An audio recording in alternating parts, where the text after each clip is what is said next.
Assalamualaikum warahmatullahi wabarakatuh. Nama saya Adisa Songko dari kelas TD6A3, mata kuliah Metodologi Penelitian Teknik Industri. Penelitian ini dilakukan di Balai Besar Kerajinan dan Batik di Jalan Kusumanegara nomor 7 Yogyakarta, Indonesia.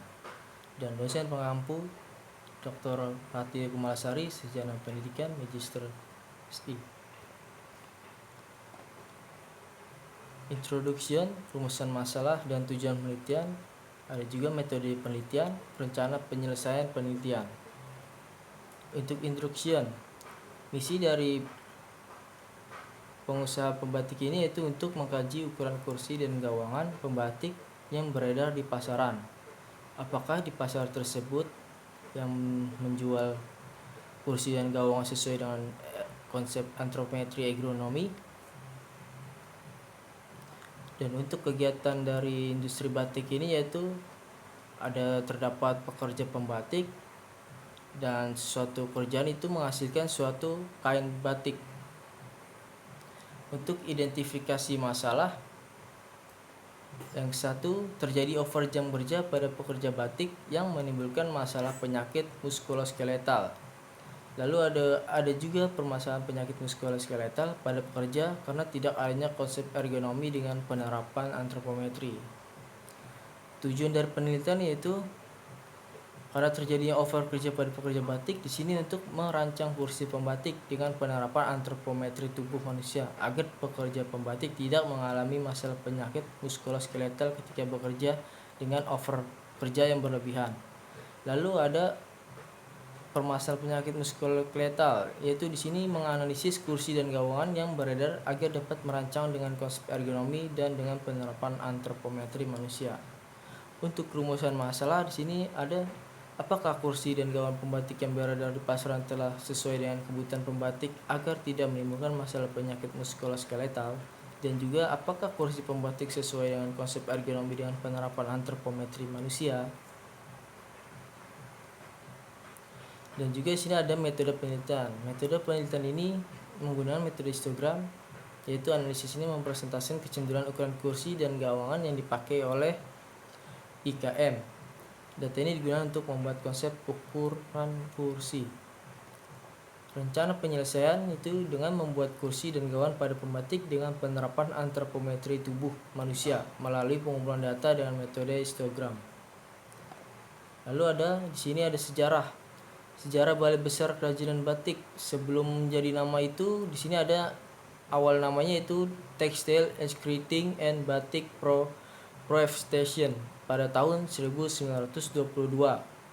Lalu berubah menjadi Balai Besar Penelitian dan Pengembangan Industri Kerajinan dan Batik pada tahun 1980. Lalu berubah lagi reorganisasi menjadi Balai Besar Kerajinan dan Batik pada tahun 2002 yang berada di Jalan Kusumanegara nomor 7 Yogyakarta, Indonesia. Di sini ada ergonomi. Apa itu ergonomi? Suatu ilmu yang mempelajari sifat, kemampuan, serta juga keterbatasan manusia untuk saat merancang suatu sistem kerja sehingga orang tersebut bisa hidup serta juga bekerja pada suatu sistem dengan baik dan juga mencapai tujuan yang diinginkan dengan cara efektif, aman, serta nyaman.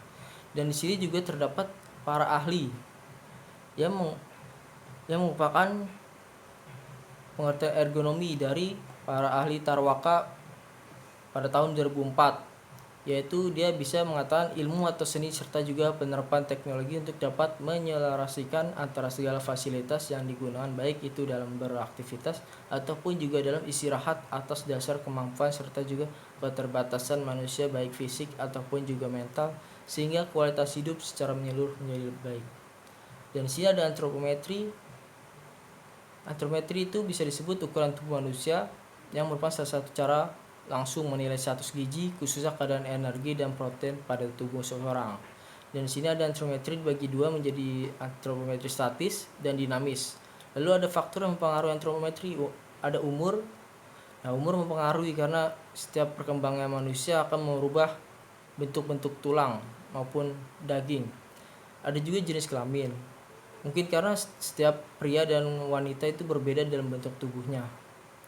Ada juga suku dan etnis, mungkin ada yang lebih besar seperti di luar negeri, dan Indonesia tubuhnya lebih kecil. Ada juga postur dan posisi tubuh, jenis pakaian, faktor kehamilan pada wanita, cacat tubuh, sosial, ekonomi, dan konsumsi gizi yang diperoleh. Lalu di sini ada muskuloskeletal. Muskuloskeletal bisa disebut yaitu gangguan atau kondisi yang dapat terjadi diakibatkan adanya gangguan fungsi yang ada di ligamen, saraf, tendon, otot, hingga pada tulang belakang. Lalu ada muskuloskeletal muskular otot atau otot tendon dan ligamen. Lalu ada juga skeletal atau rangka, yaitu tulang dan sendi. Di sini juga ada faktor yang mempengaruhi MSDS seperti paksaan, seperti bekerja yang terlalu dipaksa sehingga menimbulkan overjam kerja sehingga menimbulkan muskuloskeletal. Lalu ada pengulangan, postur, dan getaran. Lalu di sini ada metode penelitian. Metode ini menggunakan penelitian antropometri atau pengukuran bagian-bagian anggota tubuh manusia dan juga menggunakan analisis statistik histogram. Untuk jenis data kita menggunakan data kuantitatif, data kualitatif. Begitupun juga sumber data kita menggunakan data primer dan sekunder. Melalui informasi ataupun data yang kita buat ataupun data primer. Di sini ada teknik pengumpulan data seperti observasi, interview, studi pustaka.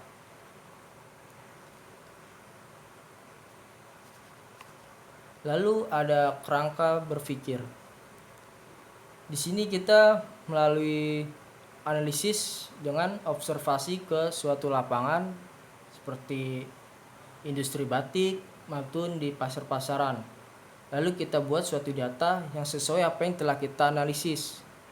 Dari sini kita sebelum brainstorming, kita sebelumnya menginterview kepada produksi head di industri batik tersebut. Lalu setelah itu kita ke studi pustaka, apa yang akan kita gunakan data tersebut ke dalam studi yang kita gunakan, yang akan kita buat. Setelah di brainstorming, kita ke penilaian metode antropometri. Kita mendata semua ukuran-ukuran yang ada di tubuh manusia, mungkin dari bentuk lingkar kepala, lebar tangan, maupun panjang tangan, dan lain-lain. Di sini juga ada penilaian Nordic Body Map. Lalu setelah itu kita menyimpan data tersebut selesai. Lalu di sini ada mendesain alat bantu kerja ataupun perancangan alat bantu kerja, testing alat bantu.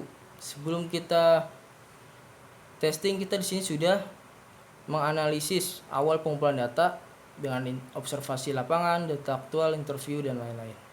Lalu kita kedua merancangkan alat bantu kerja dengan penilaian metode antropometri, Nordic Body Map. Lalu di sini setelah itu kita mentesting alat bantu kerja sesuai apa yang telah kita data, interview, observasi pada lapangan. Setelah itu kita mendesain alat bantu kerja menggunakan software SolidWorks. Di sini kita membuat desainnya dengan rata-rata ukuran pada pekerja pembatik. Setelah itu kita merancang alat bantu kerja dengan penerapan antropometri.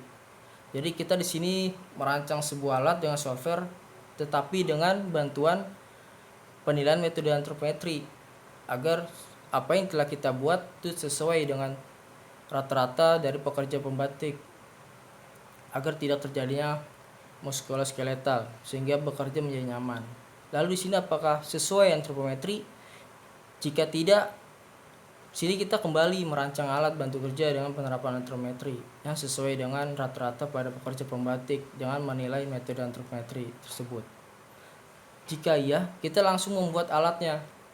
Ketika kita membuat alatnya, kita selesai.